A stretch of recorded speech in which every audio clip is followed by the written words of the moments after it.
Man-made lagoon. Barbecue dito din. Ayan, Man-made ito lagoon. yung pier ng bato. Okay. Oh, ayan yung dagat. Okay. Oh. Pwede ang mga isda dito ah. Oo, ayan oh. Ganda niyan. Oh, daasan mo ay ganun makukuhan. Wala na. Problema na niya. Titil balik ka.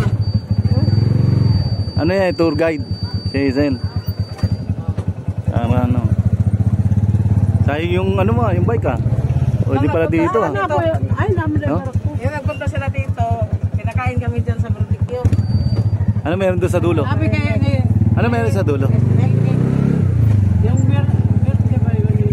Ay, maganda dito mag-bike. Ang sarap yun. Ba-bike? Bakit? Ano makain sa biwo? Barbecue daw, barbecue. Ayan yung dagat oh. Dito ka dapat kuya. Oo.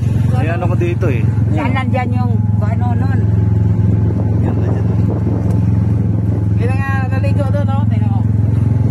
Naligo ka Ah, malunod ako. Hindi ako marunong maglangoy. Madaga mong bating suot. Si Hazel na lang. Uy, ano